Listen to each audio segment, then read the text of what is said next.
Hoje nós trazemos aqui como tema PGR e GRO, com foco na saúde ocupacional, e a nova NR01. Teremos também uma avaliação de reação que será enviada ao e-mail de vocês amanhã, e pedimos a colaboração de todos para que preencham, pois dessa forma nós podemos melhorar a cada conexão promovida. É com satisfação que convido agora a diretora da unidade do SESC Senat Goiânia, Joabete Xavier de Souza Costa, e o nosso coordenador, Fernando Rodrigues Rego de Paula, para dar as boas-vindas a tão estimado público aqui presente na data e no horário de hoje. Obrigada. Boa tarde a todos. Temos aí os nossos grandes parceiros e os nossos brilhantes palestrantes que estarão conosco aqui nessa tarde. Marcos Campeiro, Agnes, Jaqueline, e a todos que estão envolvidos nessa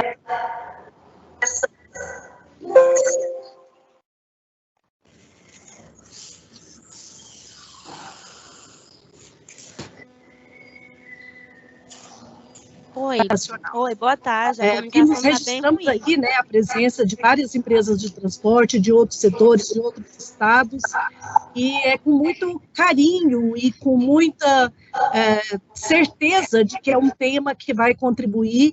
Nós queremos aqui apresentar a unidade, né, eu estou falando em nome da unidade de Goiânia, mas é uma realização das unidades de toda a região do Centro-Oeste. Palmas, Brasília, Itumbiara, Rio Verde, Goiânia e Anápolis. Lusiânia também. Eu vou apresentar um pouco do que é o SESC Senat, do que nós fazemos aqui, do que a gente pode contribuir com as empresas, né, do setor e de outras empresas que nos procuram. Eu vou fazer uma breve apresentação para que vocês tenham ideia, né, do que é o nosso SESC Senat aqui.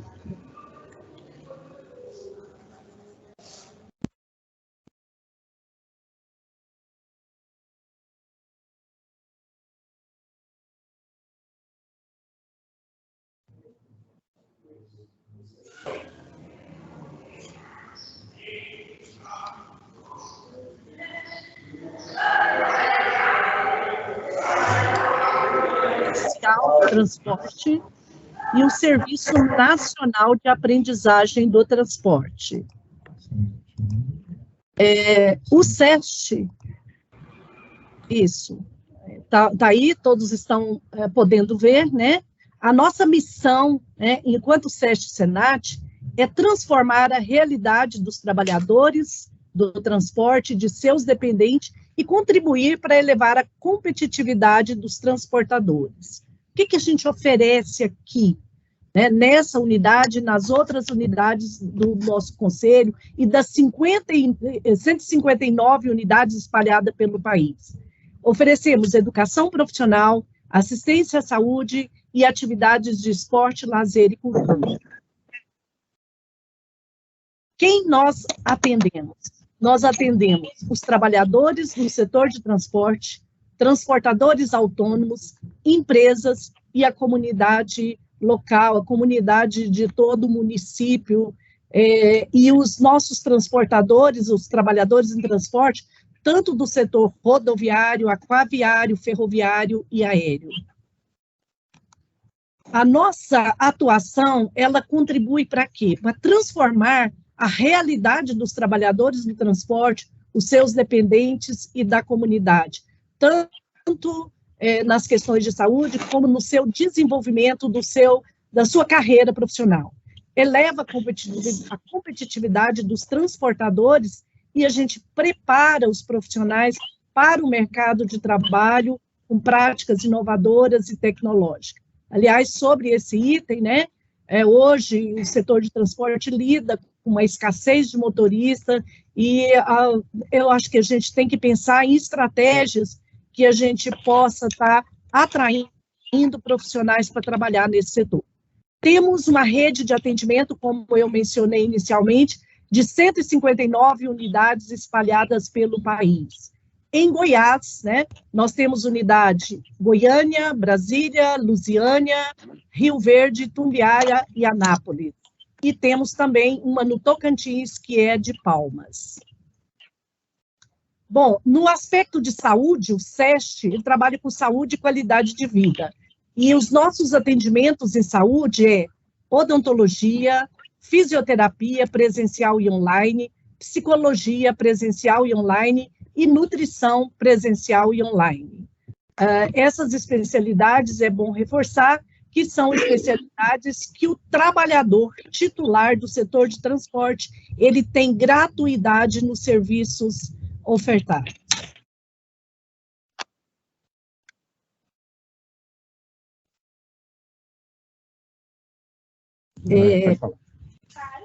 Nós estamos com um problema técnico de compartilhar a tela, eu vou concluir a minha apresentação aí sem a tela mesmo. Então, a gente estava falando da educação profissional, dos cursos presenciais, que a gente tem um portfólio grande de cursos que estão à disposição de vocês, os cursos à distância também, com muitos cursos que vocês podem fazer do conforto das suas próprias casas. E palestras, na medida das solicitações, a gente tem procurado também atender as empresas do setor de transporte, até outras empresas, levando, né, a educação para o trânsito, a educação profissional para o setor de transporte.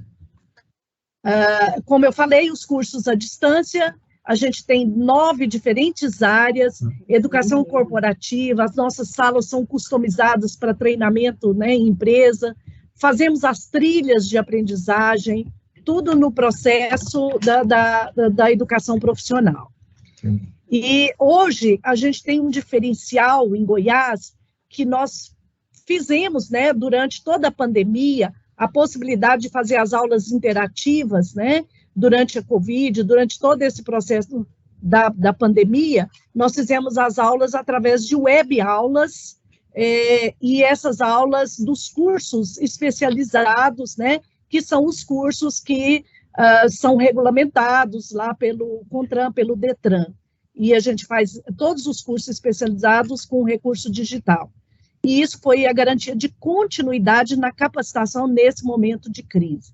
Estamos retomando presencialmente aos poucos, mas acreditamos que essa modalidade veio para ficar mesmo, porque a avaliação dos nossos alunos, né, tem sido muito positiva com relação a web aulas.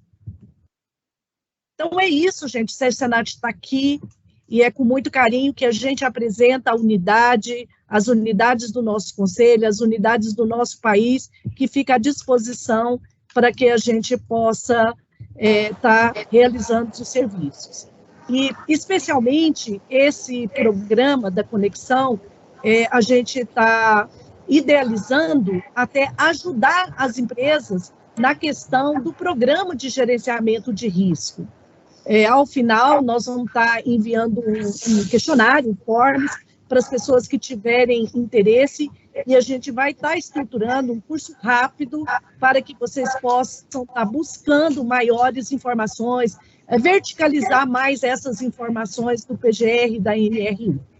Então, obrigado mais uma vez a todos os presentes, a doutora Jaqueline, ao Marcos Canteiro, a Magna, e vamos seguindo com o nosso evento. O Fernando também vai dar uma palavrinha aí rapidamente.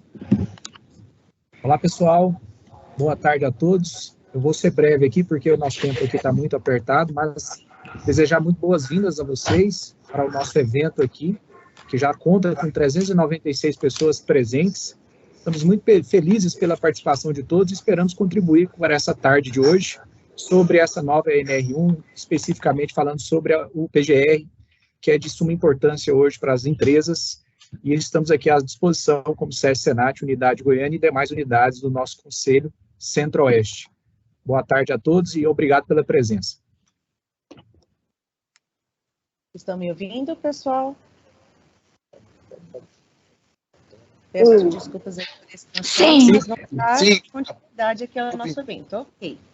Enquanto nós organizamos aqui a nossa próxima tela de apresentação, convido também a doutora Jaqueline Ramos Silva Carrijo, auditora fiscal do trabalho, chefe da seção de inspeção do trabalho da Secretaria Regional de Trabalho do Estado de Goiás e coordenadora do setor de transportes. Doutora Jaqueline, obrigada, seja bem-vinda, mais uma parceria forte e passo a palavra para a senhora. Muito obrigada pela presença de todos, obrigada pelo convite, pela confiança da equipe do CS Senat, para falar de um assunto tão importante que é a saúde e segurança do trabalhador.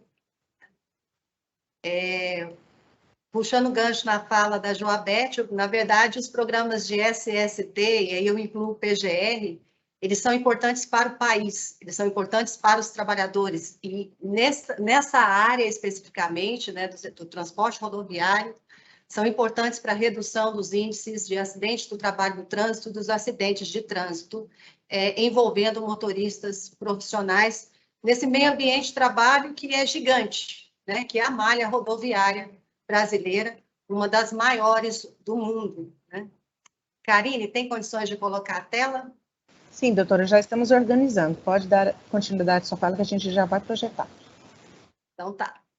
Nós temos a quarta maior malha rodoviária do mundo, né? Nós temos índices alarmantes de acidentes de trânsito e um percentual muito alto, né, desses acidentes, eles envolvem motoristas profissionais. Acho que a maioria aqui da área de SST, eu vou estar repetindo, mas é sempre bom reforçar. O transporte rodoviário de cargas e passageiros, né, a atividade está enquadrada, de acordo com a NR4, é uma atividade enquadrada no grau de risco 3. Então, para falar de programa de saúde e segurança, de PCMSO, de PGR, a implicação desse enquadramento é de que não há dispensa de elaboração desses programas. Então, isso é um ponto importante, ou seja, todas as empresas desse setor têm que produzir esses documentos que têm de saúde e segurança que têm que se comunicar, né?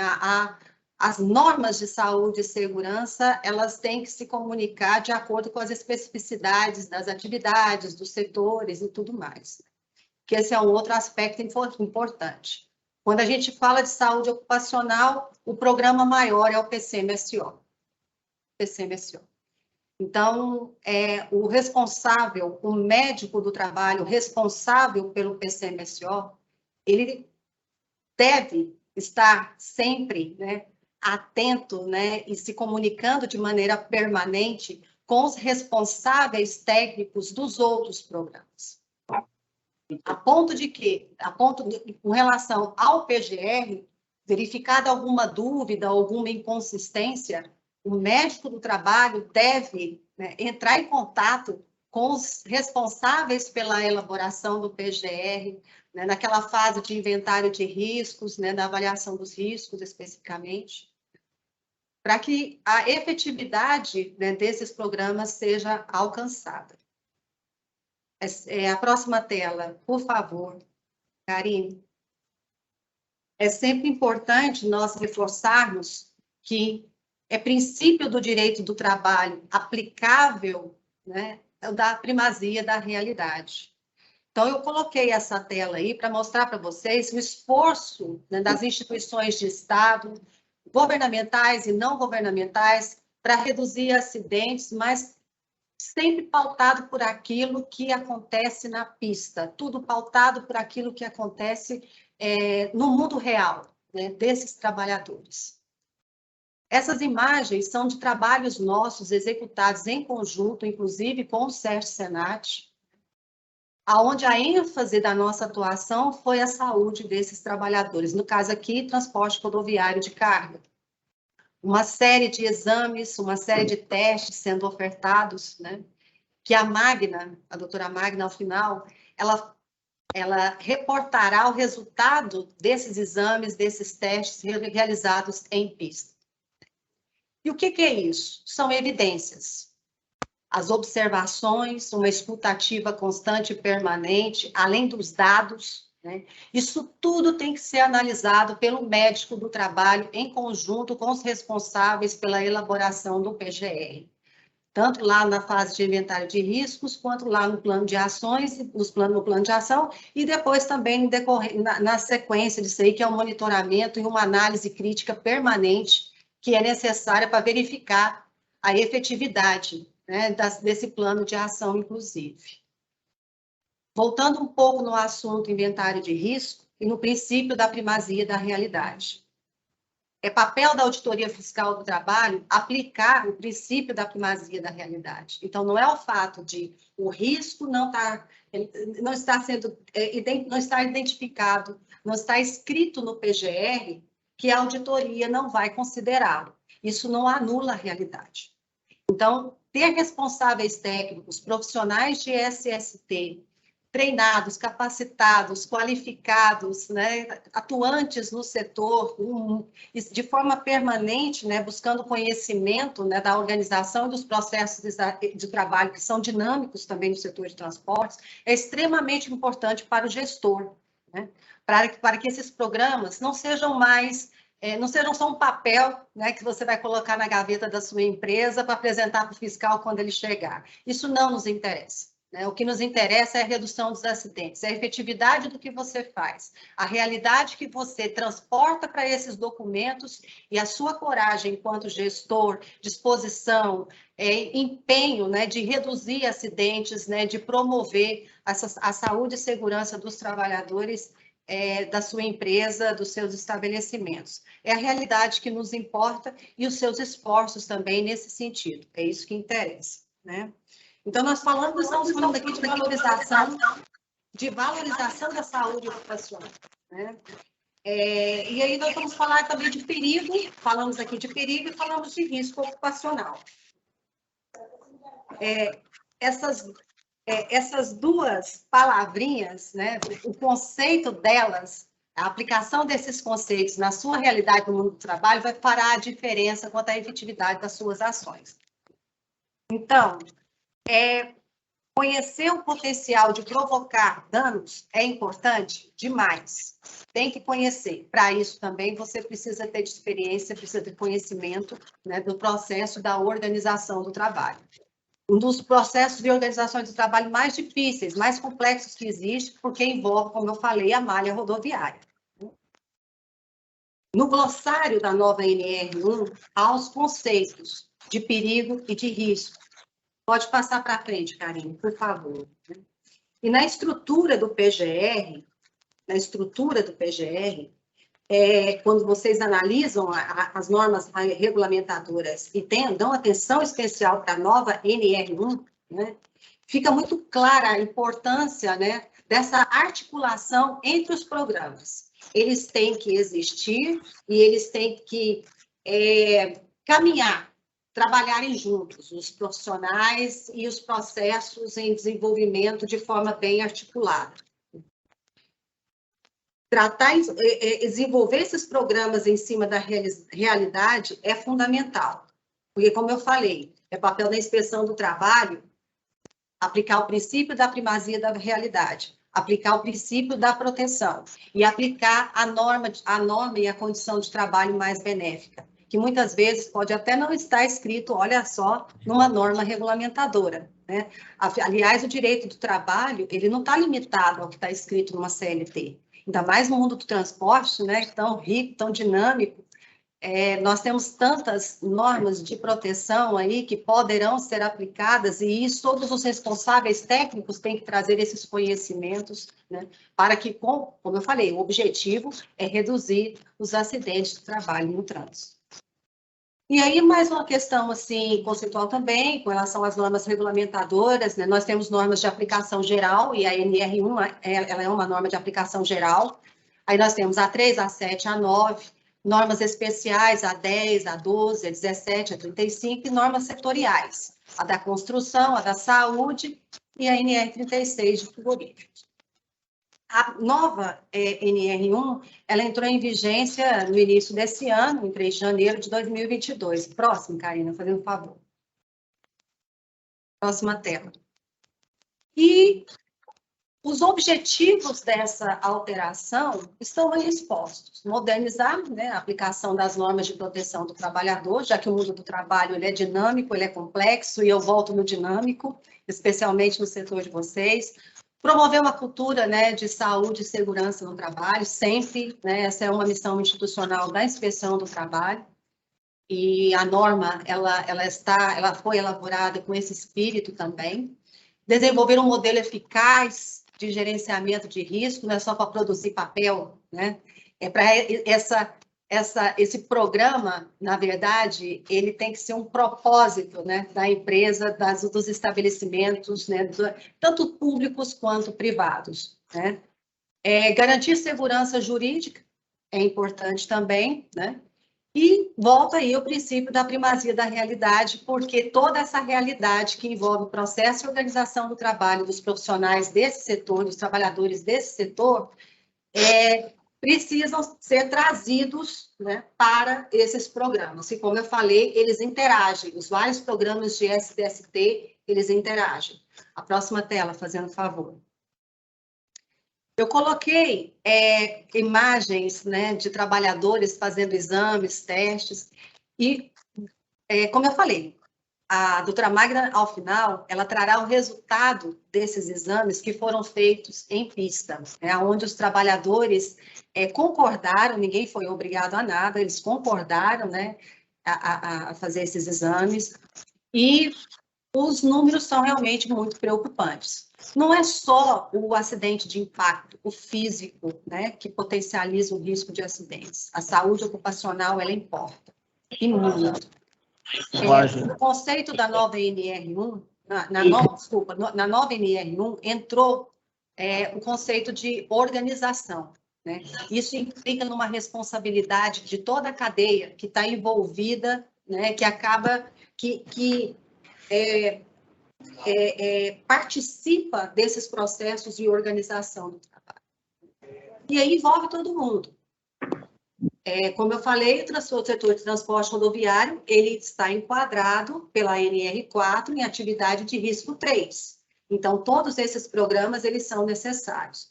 Quando a gente fala de organização e cadeia, nós trazemos também aí a ideia, né, da responsabilidade também dos maiores, né, desse espírito de colaboração também dos maiores em relação àqueles todos que participam da cadeia. E aí chamando a atenção para os pequenos, que precisam de apoio e de suporte técnico, né, para a elaboração e efetivação desses programas dentro das suas empresas, dentro dos seus negócios. O mínimo que o PGR tem que ter, não vou falar nem mínimo, o básico do PGR, que é o PGR, é um inventário de riscos e um plano de ação. E para próxima tela, Karine, por gentileza. Para elaborar esses documentos, é importante que haja, como eu falei, profissionais habilitados, profissionais qualificados, né, e profissionais também dedicados ao estudo permanente, ao conhecimento, né, de todos os processos de organização de trabalho no setor. O GRO, identificação de riscos e avaliação de riscos, tudo que está escrito aí nessa tela está na nova NR1. O que é importante é que todos esses documentos, como eu falei, eles espelhem a realidade desses processos de organização do trabalho, senão você vai estar gastando dinheiro, investindo no papel, no documento, sem efetividade alguma, né? Sem nenhuma aderência, inclusive, junto aos trabalhadores.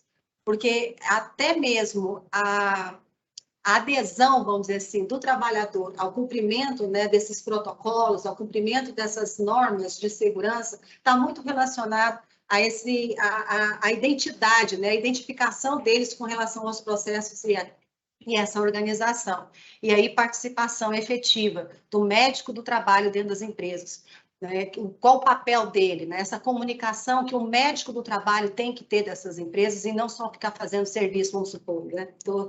Terceirização aí dessas atividades, aonde não existe nenhuma comunicação com esses profissionais. É extremamente importante a presença do profissional de saúde dentro das instituições, né? Dentro dos estabelecimentos. E aí também tem o papel do SUS, Vem o papel das secretarias municipais de saúde, vem o papel da Secretaria de Estado de Saúde. Há uma série de instituições que colaboram.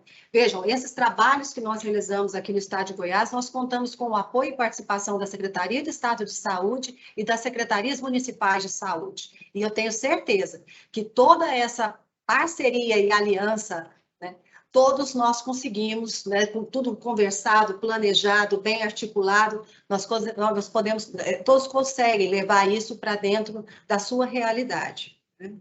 Próxima tela, Karine.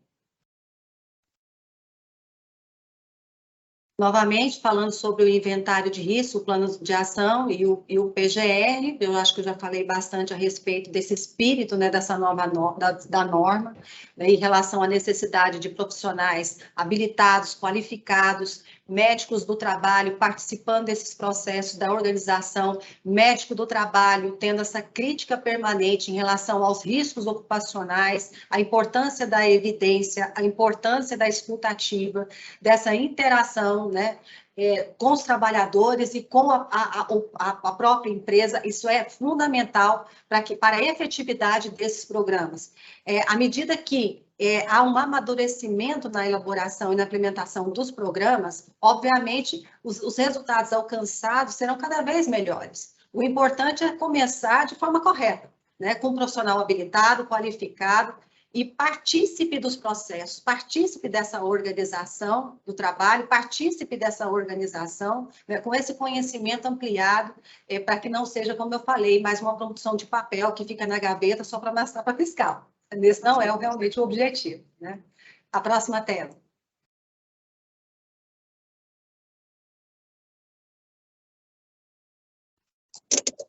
Conceitos importantes estão aqui também, né? O que é um profissional legalmente habilitado, o que é um profissional qualificado, e aí eu insisto, né, na importância de profissionais que estudem, conheçam do setor, conheçam o sistema, conheçam a realidade do transporte rodoviário, conheçam a realidade da malha rodoviária, conheçam a realidade da rota, do trecho, tipo de veículo, novas tecnologias, se é um veículo novo, se é um velho, qual é a tecnologia, né? Qual a rota trafegada, tem buraco, não tem buraco, tem sinalização, não tem sinalização, tem fiscalização, não tem fiscalização, porque são fatores de risco. Com relação à saúde ocupacional, como está a saúde do seu trabalhador? A doutora Magna vai colocar dados estatísticos, dados, informações importantes que, em razão dessas evidências, né, coloca todos nós para pensar, fazermos reflexões importantes quanto às medidas estratégicas que são necessárias para a redução de acidentes. Campanhas e mais campanhas, treinamento, capacitação, saúde e bem-estar, salva vidas. E salva vidas de trabalhadores e salva vidas de todos que trafegam na malha rodoviária brasileira. Karine, a próxima tela, por favor. Oi, garotinho. Aqui eu estou mostrando para vocês o trabalho que nós realizamos em conjunto, mas também para inspirá-los e provocar uma reflexão mesmo quanto ao papel do SUS, ao papel das instituições de saúde dentro dos seus municípios, que tem muito para colaborar também, né, com o desenvolvimento desses trabalhos. Fazemos essas ações, temos essas iniciativas há muito tempo. E não só as secretarias municipais de saúde, a Secretaria de Estado de Saúde, mas também instituições como o CERT-Senat, né? Aqui eu coloquei a nossa superintendente também, a Tiana, porque as superintendências regionais do trabalho em todos os estados da federação também estão de portas abertas para informar, para orientar, para contribuir, né, com o máximo de informação, boas informações, né, para que haja o desenvolvimento de programas e a aplicação de programas que transformem essa realidade brasileira, né, tirando esses índices alarmantes aí de acidentes do trabalho, do trânsito e acidentes de trânsito, para que a gente tenha um ambiente de trabalho, no caso, e aí eu vou incluir a malha rodoviária brasileira, né, segura para todos nós. Né? Eu agradeço a presença de todos, a oportunidade, nós estamos à disposição e eu deixo um e-mail também nosso setor de segurança, dessa CAMPAT, né, da nossa Campanha Nacional de Prevenção de Acidentes, para caso tenham interesse ou necessidade de entrar em contato conosco. E eu agradeço novamente a oportunidade e a confiança do Sérgio Senati. Obrigada, doutora Jaqueline. E antes de passar a palavra para o próximo convidado, eu informo a todos que nós iremos sim disponibilizar a gravação desse evento, bem como todo o material apresentado aqui durante o nosso workshop, certinho? Bem, pessoal, vamos dar continuidade, então. Convido agora o Dr. Marco Canteiro, médico especialista em medicina do trabalho e ginecologia e obstetrícia, pós-graduado em medicina aeroespacial, experiência profissional nas empresas TAM, Azul, Suzano, médico revisor dos programas de controle de substância psicoativa nas empresas TAM, Azul e Infraero, presidente da Sociedade Brasileira de Medicina Aeroespacial, membro da Câmara Técnica de Medicina Aeroespacial do Conselho Federal de Medicina. Senhor e doutor Marco Canteiro, seja bem-vindo. Passo agora a fala para o senhor. Fique à vontade. Bem, vocês estão me ouvindo bem? Alguém sinaliza aí, por favor? Sim. Sim, então tá. Muito boa tarde a todos. Agradeço muito a toda a equipe da organização, SESC e Senat. Vou tentar ser bastante objetivo. Obrigado à doutora Jaqueline pelo honroso convite.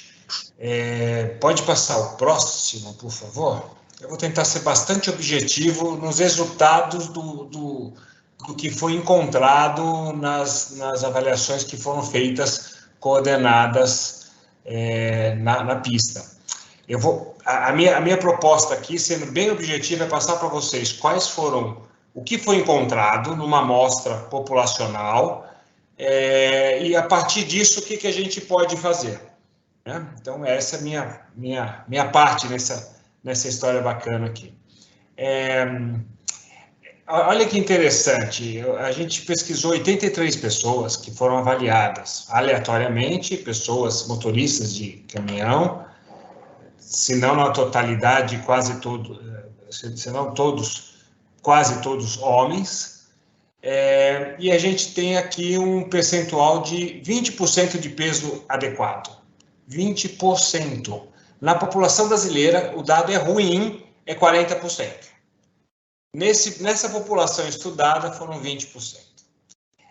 Sobrepeso, de 31, sobrepeso é um critério entre obesidade e peso normal, que deu 31, na população brasileira é perto de 50%, isso, e obesidade, metade do pessoal obeso, de acordo com os critérios do índice de massa corporal, é um número alarmante. No Brasil, que é ruim, na população adulta, a gente tem uma obesidade de 15% a 20%, depende da região, da idade e tal. Então, um número horroroso, um número que a gente deve se incomodar com ele, porque mostra um perfil de população sujeita a doenças que a gente já vai falar na próxima. O próximo, Karine, por favor. Dessas 83 pessoas, 47 pessoas usam álcool rotineiramente. E quando a pessoa conta numa pista que usa álcool rotineiramente para um agente de saúde, você pode ter certeza que é mais do que isso. Vocês podem ter absoluta... Aliás, acho que eles foram sinceros, mas é mais do que isso, e então é uma população de mais da metade das pessoas que usam álcool com alguma frequência. Não sabemos se declaram esse uso na utilização do equipamento que ele está usando, do veículo. 11 dessas pessoas fumam, que é o número maior do que tem sido hoje na população. Hoje a população de grandes cidades tende a ter uma porcentagem de tabagista menor do que 5%, e a gente tem um número aí 11 em 83, é um número de quase 15%, é um número significativo. 6 pessoas relatavam ser diabéticas, sem tratamento regular a maioria, e 10 hipertensos, porém, 43 com medições acima do padrão. Então, você tem uma população obesa, onde metade delas são hipertensos. sem saber que são hipertensos. O próximo, Karine. Eu estou colocando esses dados para poder chegar para construir as minhas recomendações. O próximo, Karine, por favor. Eu vou tentar ser bem objetivo para a gente cumprir na melhor possível a agenda. Quando a gente fala de morte, eu sempre falo isso nas minhas palestras para as empresas, naquilo que eu faço com bastante rotina, que é assim, eu queria que vocês entendessem isso. Até a gente tem uma plateia de quase 500 pessoas, então é muito significativo a gente entender de que o natural é a gente morrer cedo. Entendam o que eu quero dizer para vocês. O natural é morrer cedo, o natural é morrer de sarampo, o natural é morrer de tuberculose, o natural é morrer de parto. A mulher morre de parto com 20 anos de idade no 4º filho. Isso é o natural. Isso foi na história da humanidade até 5, 6, 7 décadas atrás. Aí a gente inventou que a gente não gostou dessa história e a gente criou ciência de uma maneira operacional. E aí você tem toda uma estrutura de saúde, de engenharia, criando soluções, farmácia, né? Toda a parte de tecnologia da indústria farmacêutica, que soluciona tudo. Então, a gente dá vacina, a pessoa não morre mais de sarampo. A gente dá vacina do Covid, o Covid, hoje a gente tem um Covid quase endêmico, mas com uma complexidade muito menor, ainda bem, pelo menos é o que parece nesse momento. A gente trata de algumas doenças, várias doenças, e a pessoa não morre mais. A gente tem uma longevidade muito maior do que foi há 100 anos atrás. É importante entender isso. E hoje, o que causa a mortalidade no mundo? Nesse slide aí, a maior causa de morte no mundo hoje, no mundo ocidental, é a doença cardiovascular. 50% de nós, quem está me ouvindo aqui, 50% de nós vai morrer de infarto ou derrame. Tem que ter essa clareza. Ah, mas eu tenho só uma pressão alta, simples, não estou sentindo nada. Trate, porque ela vai te levar à morte. E quando você tem todos esses fatores aqui somados, que a gente está falando de hipertensão, sedentarismo, que não foi objeto da nossa investigação, mas eu garanto a vocês que desses 83, 70 são absolutamente sedentários. Sexo masculino tem um fator de risco maior para a doença cardiovascular. São pessoas que vão envelhecendo e continuam na pista, e a idade é um fator de risco. A dieta inadequada, a diabetes, o cigarro, tudo isso levando a um risco de doença cardiovascular real, importante. É o que mata as pessoas. Quando a gente trata essas pessoas bem, quando a gente consegue tratar essas pessoas bem e evitar que elas morram aos 55 de infarto fulminante, aquela história, mas o Zé morreu aos 55 e ele não tinha nada. Tinha.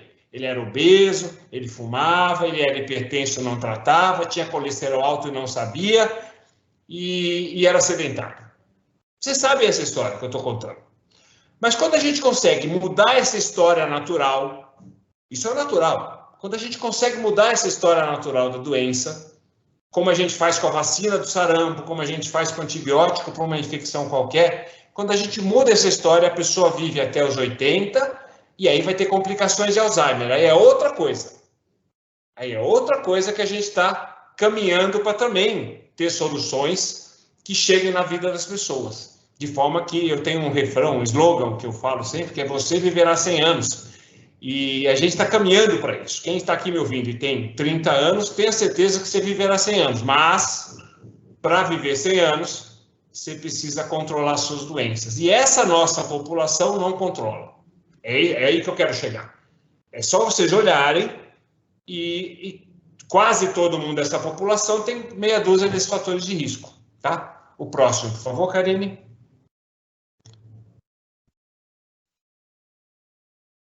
Karine, por favor. Aí. Aqui é só para vocês terem uma ideia de mortes no mundo. Isso aqui é dado 2017, não está aqui Covid, mas Covid, vocês sabem, matou nessa pandemia no mundo inteiro, em 2 anos, 6 milhões de pessoas. Uma tragédia. Olhem o número de doença cardiovascular por ano no mundo. 18 milhões de pessoas no mundo. Então o que eu quero mostrar para vocês, estou dando evidências muito objetiva de que se Covid é um problema, e é um problema que tem que ser tratado com muito cuidado, com muito respeito, as doenças cardiovasculares são ainda piores. E tem como reverter isso, tem como jogar isso a vida mais para frente. O próximo, por favor.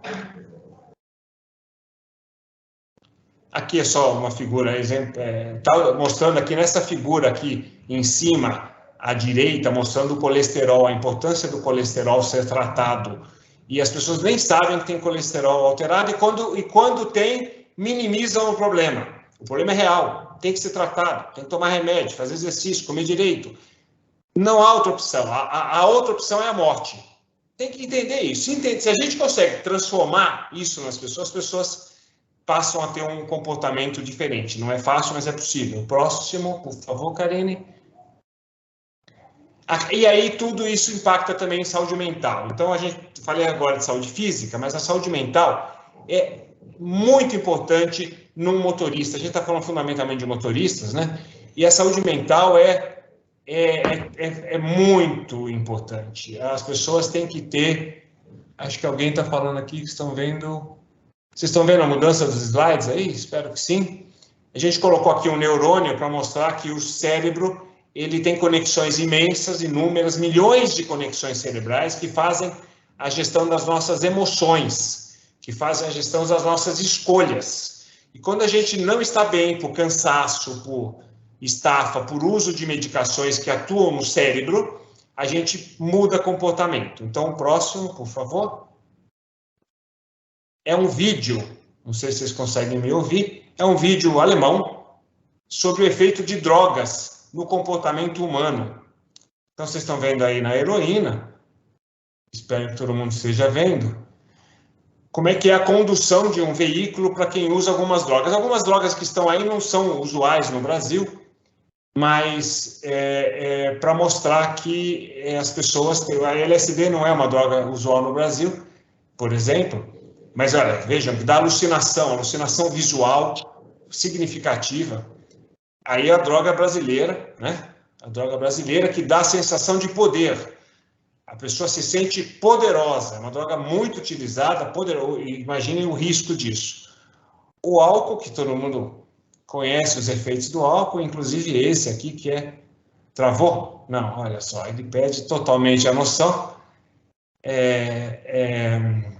O Valium é um sedativo, né, um ansiolítico que algumas pessoas usam para descansar, para relaxar e dar sonolência no trânsito, evidentemente, riscos reais. Tudo isso tem que ser monitorado. O êxtase é um pouco pior que a cocaína ainda. São solventes, né, que também são usados como drogas.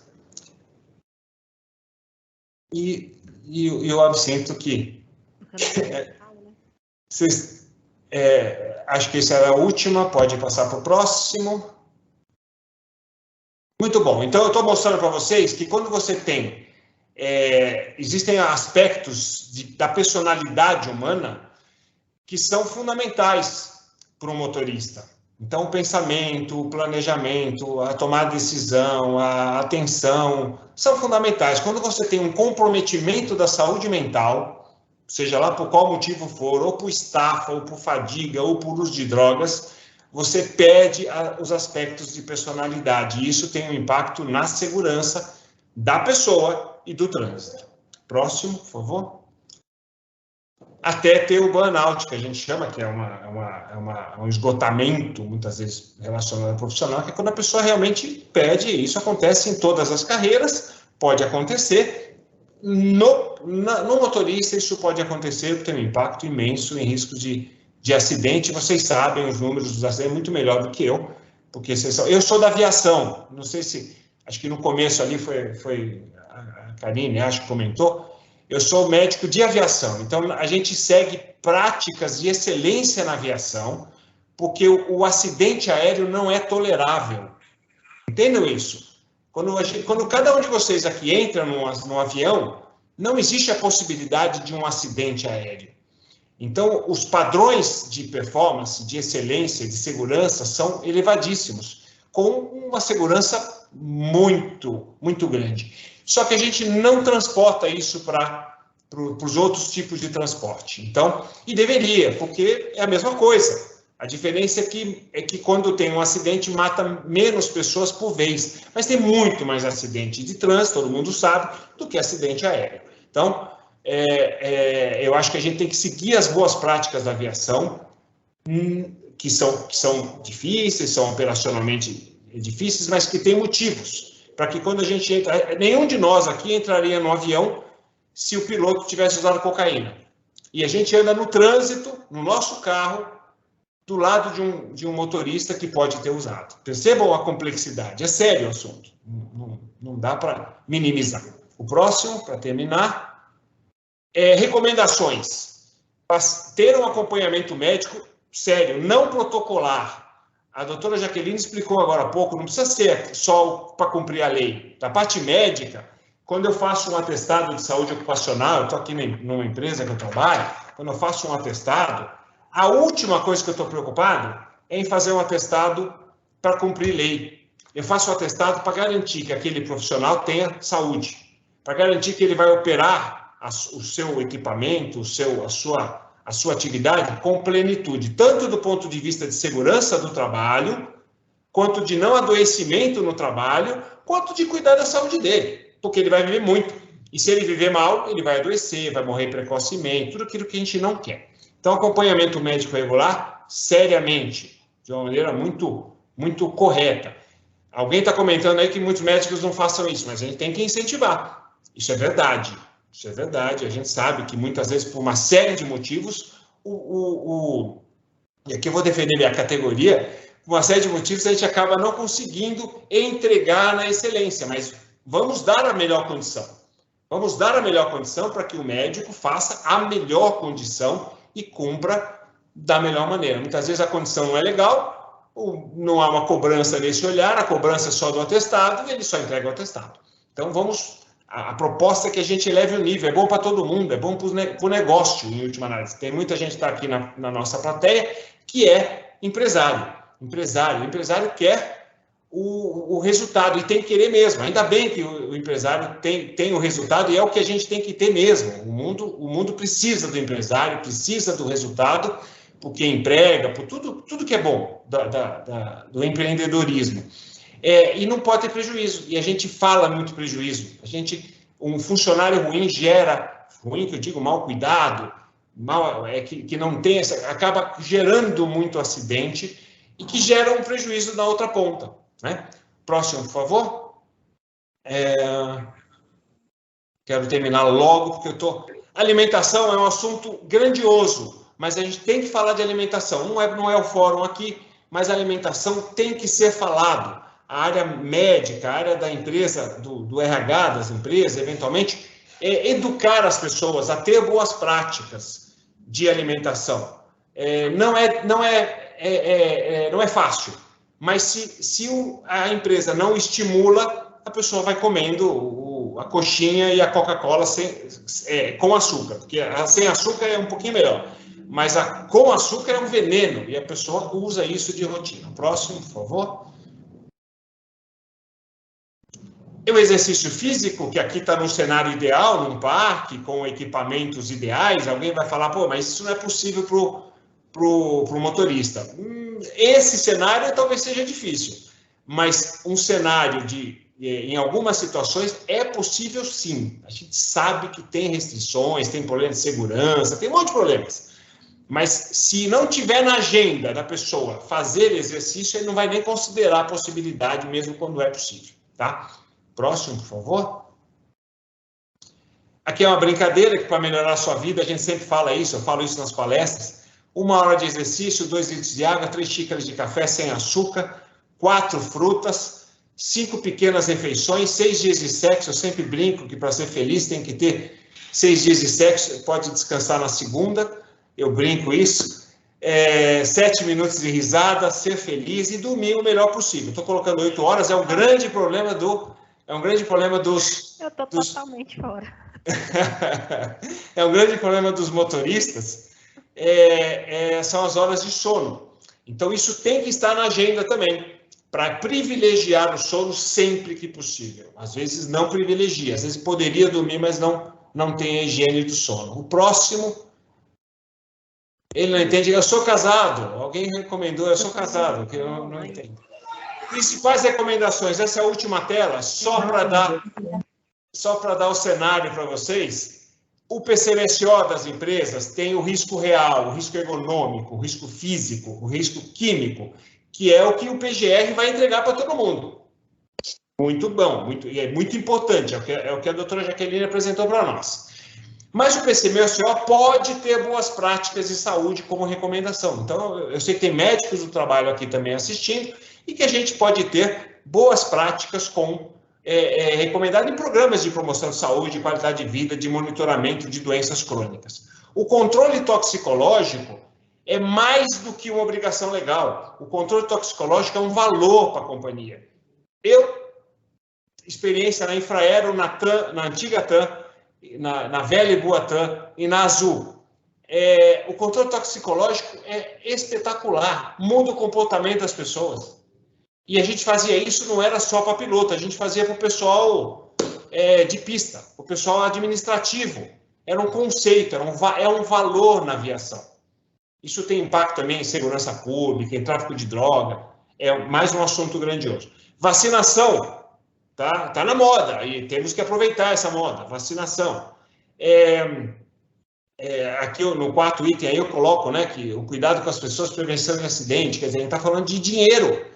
Em última análise, o cuidado com as pessoas repercute em menores gastos, menores custos. Higiene do sono, eu não vou prolongar aqui, mas é fundamental a higiene do sono e prevenção de fadiga humana. Fadiga humana causa tragédia. Muitos acidentes da aviação estão relacionados com fadiga. Então, tem protocolos muito rigorosos. No trânsito, então, diria que 80%. A gestão da jornada, que é um assunto muito difícil para vocês operacionalmente, mas tem que ser olhado de uma maneira ainda mais séria. O uso de drogas para manter a vigília agrava os problemas psiquiátricos, aquilo que eu expliquei agora há pouco. O motorista precisa ser um cara que tome decisão, que seja atento, então ele não pode ter perdas de capacidades neurológicas. Tá? E a cultura de segurança deve ser um valor. Então, do mesmo jeito que a aviação, por isso que eu sempre falo da aviação. A cultura de segurança é o maior patrimônio que a empresa entrega para o seu cliente. O que vocês querem quando voam é segurança. Mais do que horário, é segurança.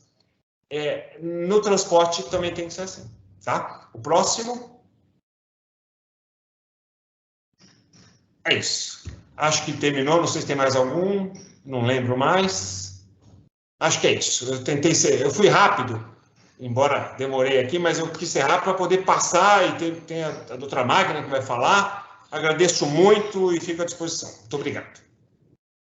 Obrigada, doutor Marco Canteiro, pela sua rica explanação. Eu tenho certeza que o pessoal gostou aí de tudo que o senhor comentou e que vai agregar muito na elaboração do PGR, que é algo almejado aqui e colocado em todo o nosso evento.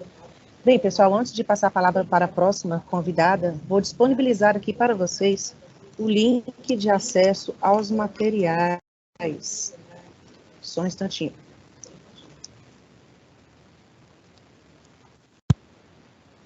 Depois eu também vou colocar aqui o link de acesso à gravação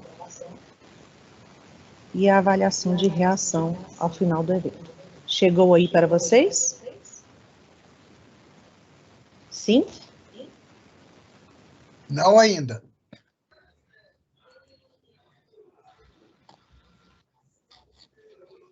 Agora chegou. Ok, então tá, pessoal, já chegou aí, copiem e colhem para vocês não perderem o acesso aos materiais que estão sendo disponibilizados aqui durante o nosso evento. E vou convidar aqui agora a próxima convidada do nosso evento de hoje, a senhora Magna Maria de Carvalho, gerente de Vigilância Epidemiológica de Agravos Não Transmissíveis e Promoção da Saúde da Suvisa, que é a Superintendência de Vigilância em Saúde da Secretaria de Estado de Saúde do Governo do Estado de Goiás. Obrigada, Magna, seja bem-vinda. Passo a palavra para a senhora.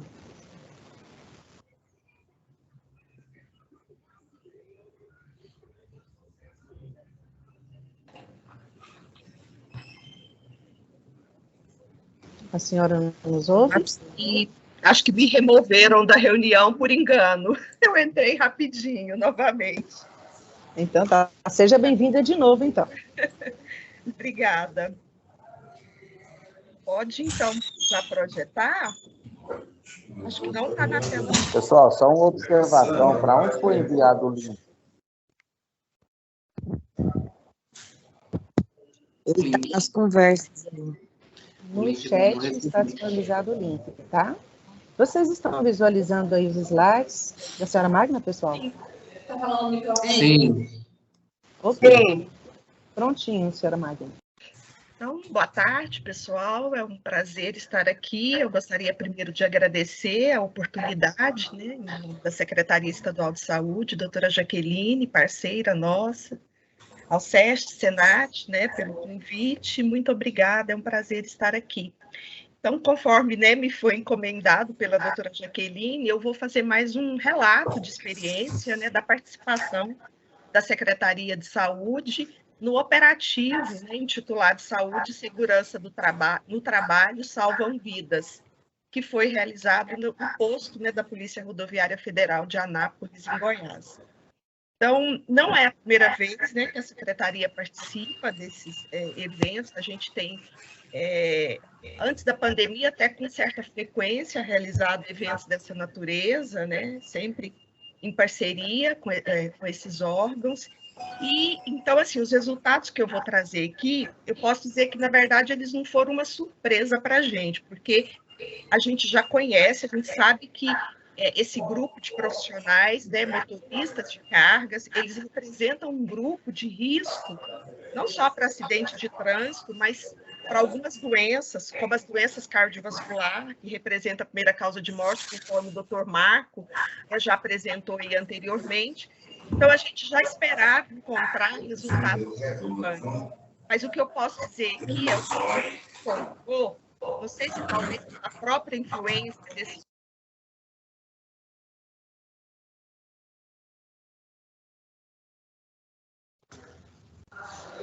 Senhora Magna, ficou mudo o seu microfone.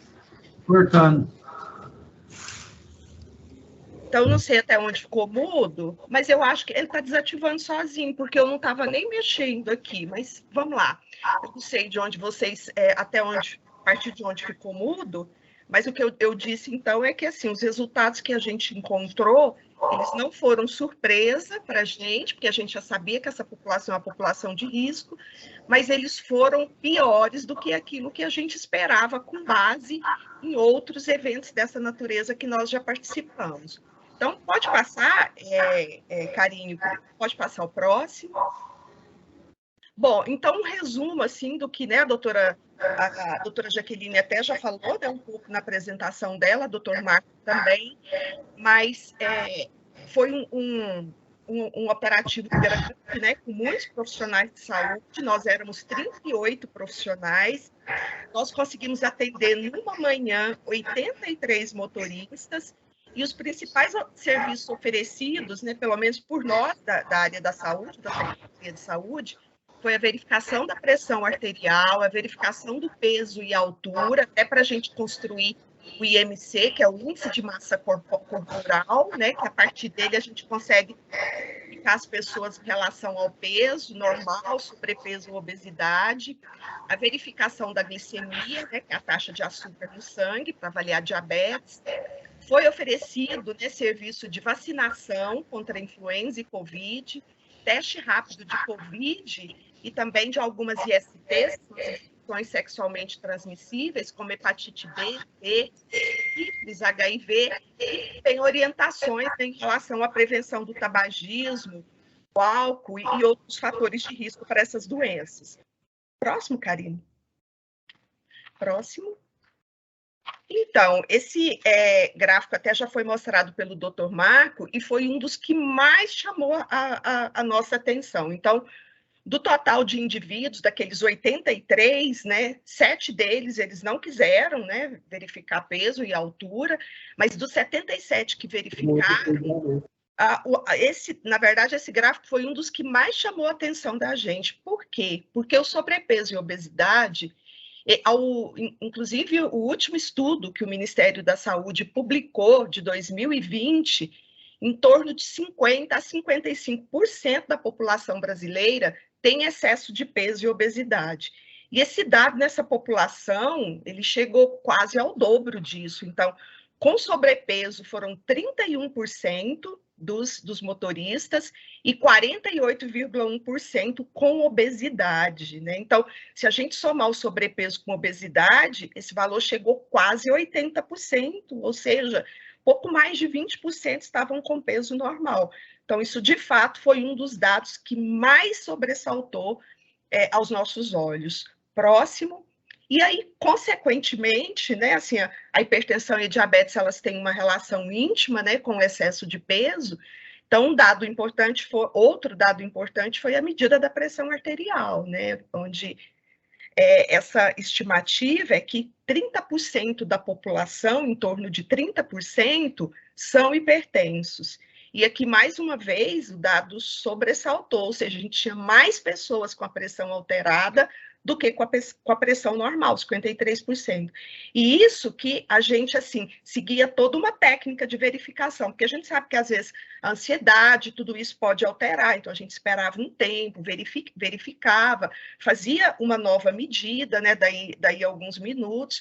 Então, realmente foi um dado que chamou atenção, mas mais importante do que esses 53% é esse dado aí do lado, é que de todos os 80 que tiveram a pressão verificada, só 10 relataram que eram hipertensos, ou seja, a maioria desses que estão dentro desses 53%, eles sequer sabiam que estavam com a pressão alta. A gente teve casos, inclusive, de pessoas com pressão 22/17, ou seja, uma pessoa com a pressão dessa, com dor de cabeça, ela pode ter uma alteração ali, se ela prosseguisse viagem, que podia, inclusive, ocasionar um acidente. Então, eles foram, inclusive, atendidos pela médica que estava no momento e medicados para depois seguir viagem. Então, na verdade, assim, esse foi o segundo dado que nos assustou bastante. Próximo. E o outro em relação à medida da glicose. Esse dado pode até parecer que não, a maioria estava com a glicose normal. A glicose é a taxa de açúcar, né? A gente teve apenas 3 pessoas com o exame acima do padrão que a gente considerou para aquele momento, mas a gente tinha outros 10 que relataram ser diabéticos. Mas aqui a gente chama atenção que, como era um exame que ele não é feito em jejum, o diagnóstico de diabetes, o ideal é que ele seja feito, né, um exame de glicemia em laboratório em jejum, esse é só um teste de triagem, a gente considerou como ponto de corte aqui, para os alterados, a glicemia acima de 200. E quando a gente vai no laboratório fazer esse exame, o valor de referência é no máximo 100. Então, se a gente fosse trazer um ponto de corte menor, a gente teria um valor superior a esse, né? Próximo. Acho que só tem mais 2.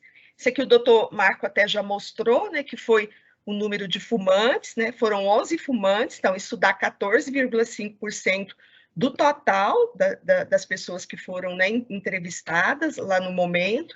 Só lembrando que a nossa prevalência do uso de cigarro em Goiás, ela gira em torno de 10% a 11%, então também essa população fuma mais do que a média, né, no estado e também no Brasil. Em relação ao uso de bebida alcoólica, foram 47% relataram fazer o uso regular de bebida alcoólica, então esse número dá 61,8%, também chamou bastante a atenção da gente.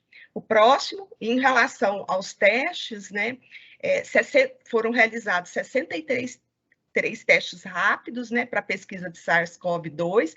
Então, naquele momento, não encontramos ninguém positivo para COVID, mas eu quero lembrar que no dia, nesse período aqui, foi um dos períodos que a gente estava em baixa, né, de casos de COVID, acho que foi as 2 semanas que a gente tinha menos casos mesmo na nossa população. Também foram feitos 75 testes de hepatite B, 60 testes de hepatite C e 75 testes de sífilis. Desses, só 2 deram reagente, né? 60 testes de HIV também. Mas aqui também chama atenção que eram 83 motoristas, e desses, nem todos se dispuseram a fazer todos os testes. Por exemplo, de HIV, só 47 se dispuseram a fazer o teste. Então, ou seja, a gente sabe que às vezes nem todos, fica lá em cima, nem para a pessoa que suspeita que o exame pode dar alterado, ela se dispõe a fazer o teste. Então, assim, o que a gente preocupou é só pelo número pequeno de pessoas que quiseram fazer o teste. Então, enfim, foram esses os resultados. Próximo, eu só vou deixar aí o meu contato, o e-mail, o contato da nossa área. E, em resumo, foram isso, gente. Assim, acho que a mensagem que fica é essa. Foram dados assim extremamente preocupantes para a gente, embora a gente já sabia que ia encontrar dados nesse grupo, né, alterados, tanto de hipertensão, como de diabetes, como do peso. O peso foi um dos dados que mais chamou a atenção da gente, mas só que o que nos saltou mais aos olhos foi até uma comparação que a gente fez com resultados de operações, né, que foram feitas em anos anteriores. Então, a gente acredita que tudo que a gente tem vivido aí com a pandemia, né, que às vezes tem dificultado mais as pessoas a fazer atividade física, acesso a serviços de saúde, então, muito provavelmente, isso tem dificultado mais ainda as pessoas, né, de procurarem um serviço e controlar esses fatores de risco, né? Então, é realmente algo preocupante, e nós, inclusive, na secretaria, no dia, a gente fez contato, né, com o pessoal da área da saúde do trabalhador, e a gente colocou que a gente precisa mesmo, sabe, sentar com a doutora Jaqueline, pensar, inclusive, sabe, essas áreas juntos, num plano de intervenção, porque esses resultados realmente é impressionante, né? São muito preocupantes. Então, era isso. Obrigada, doutora Jaqueline, obrigada a vocês por terem me ouvido. Obrigada, senhora Magna. Agradecemos aí toda a sua explanação também, e eu gostaria aqui de rapidamente dar um depoimento de que eu estive nesses comandos de saúde juntamente com toda essa equipe, e pude presenciar e ouvir alguns depoimentos de motoristas que participaram desse circuito de saúde, apesar de alguns estarem bem apreensivos, mas que ao final foi muito importante, gostaram de fazer essa parada, todos esses exames, se sentiram valorizados, gostaram muito, falaram, nossa, tem muito tempo realmente que eu não vou ao médico, a gente já sabe que é uma luta aí do homem, né, na maioria das vezes. Então, foi de grande importância e eu pude presenciar todos esses resultados, e agradecemos novamente a sua fala, Magna, e o que precisar a gente está aqui à disposição para mais uma parceria. É um prazer. Pessoal, dando continuidade aqui, antes de passar a palavra para a doutora Jaqueline fazer algumas considerações, vou deixar aqui no chat o link de acesso à gravação do nosso evento, que ficará à disposição de vocês até sexta-feira, no máximo segunda, certinho? A partir de sexta-feira, me desculpem. Então, aí está o link do YouTube, onde vai ser disponibilizada a gravação desse vídeo, até a partir de sexta-feira, certinho? E em breve aqui eu vou colocar mais um link também, porque a unidade do SESC Senat de Goiânia vai ofertar também o curso do PGR. Então, se vocês tiverem interesse, a gente vai colocar aqui para vocês acessarem o link das empresas que têm interesse em fazer esse curso. E mais ao final do evento, após a fala da doutora Jaqueline, as considerações finais da nossa diretora, a nossa avaliação de reação, ok? Bem, passo agora a palavra então para a doutora Jaqueline, e em breve eu repasso novamente alguns links aí que vocês nos solicitaram. Doutora Jaqueline, a palavra fica com a senhora. Obrigada, Karine. Eu deixei para falar sobre esse assunto, jornada de trabalho, agora, né? Depois que esses dados, esses números, né, fossem apresentados, a partir das nossas ações, das nossas operações executadas em pista, né? A partir dessas evidências. Então, é importante que conste que haja nesses programas gerenciamento do tempo. A associação da jornada de trabalho está diretamente ligada, as questões que envolvem jornada de trabalho estão diretamente ligadas também a essas condições de saúde detectadas, né? Locais de conforto, locais de descanso, as condições de repouso, a jornada de trabalho que impede a pessoa, né, impede o trabalhador, compromete o tempo dele, de vida dele, a ponto dele não conseguir né, não conseguir ter acesso à segurança alimentar, não consegue ter atividade física, não consegue nem mesmo ter convivência familiar, não consegue nem mesmo estudar para promover a própria elevação educacional, né? Isso aí tudo é um risco. É uma situação realmente que tem que ser levantada, colocar em evidência essas questões. O que está causando isso? Aonde que está, onde esses problemas estão diretamente, qual que é a ligação da jornada de trabalho com essas condições de saúde detectadas, né? Enfim, então, importante constar nos documentos a evoluir nesse pensamento com relação ao gerenciamento do tempo. Isso aí é jornada de trabalho. Só isso, Karine.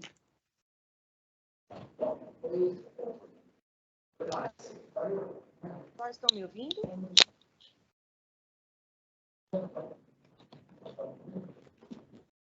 Estão me ouvindo, pessoal? Está baixo o volume. Karine, tá baixo. Não, tá baixo, Karine, o volume. Agora estão me ouvindo? Melhor? Sim, agora melhorou. Para mim, pelo menos, melhorou. Ok. Então, pessoal, agora eu estou enviando aí o link de acesso ao formulário para as empresas que têm interesse em fazer o curso de PGR. Depois nós passamos mais informações aí a respeito do curso.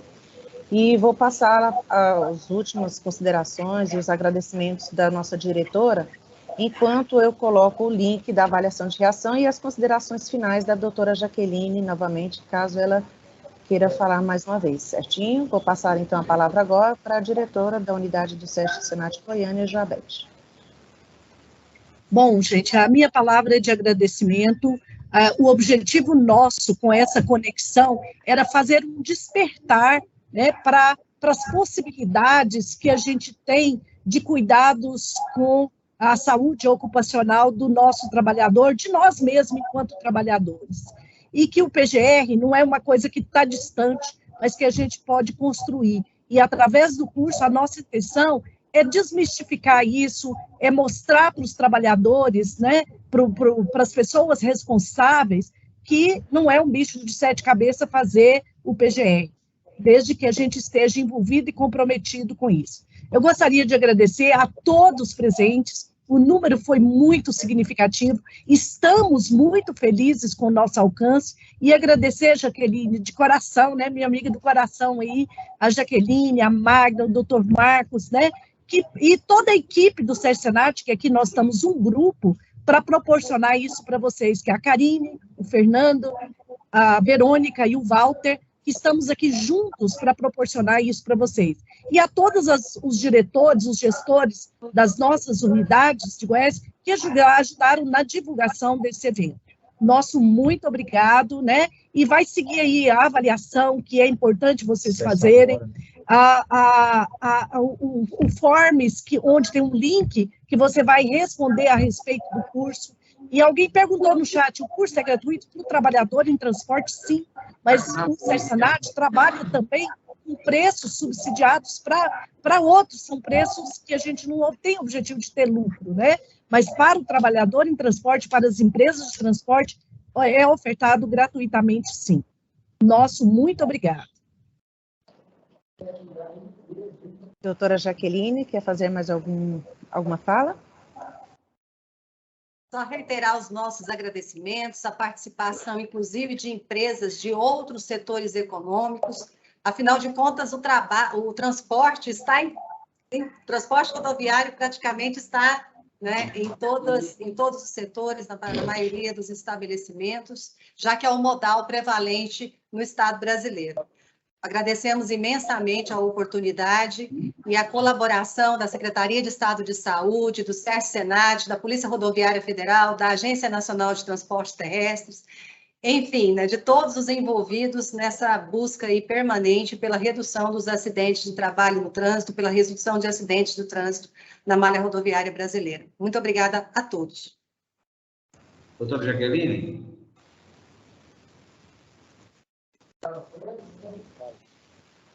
Pessoal, nós vamos passar posteriormente algumas formas de vocês tirarem suas dúvidas por esses acessos, principalmente da avaliação de reação.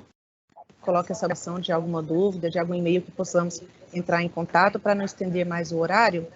E, novamente, não se esqueçam de preencher a avaliação de reação. Nela, vocês têm a oportunidade de colocar os e-mails de vocês, fazer algumas perguntas, algumas dúvidas, porque dessa forma a gente vai fazer uma coisa mais individualizada e atender aí a expectativa e necessidade de vocês. Então, novamente, oi. Vai ser enviada por e-mail? Eu acabei de enviar aqui um link da avaliação de reação. Não consigo acessar o chat aqui pelo meu computador. Tá, coloca aqui para mim que eu vou anotar o seu e-mail especificamente falando. Tem 5 transportadores, eu queria inteirar um pouco mais. Certo. Coloca só o seu e-mail aí para mim, por favor, que eu vou fazer essa anotação. E, novamente, pessoal, agradeço aí a presença de todos, lembrando que eu enviei no chat aí, então, o link da avaliação de reação do YouTube para disponibilização da gravação posteriormente e também dos materiais que foram disponibilizados aqui hoje. Desde já agradeço a todos vocês, desejo uma boa tarde e um bom fim de tarde, né? E que vocês participem mais de conexões RH das unidades do Conselho do Centro-Oeste, que aqui estão presentes. Agradeço imensamente aí aos gestores, a todos os colaboradores das outras unidades do Conselho, que fizeram com que esse evento fosse um sucesso. Muito obrigada, pessoal. Uma boa tarde a todos.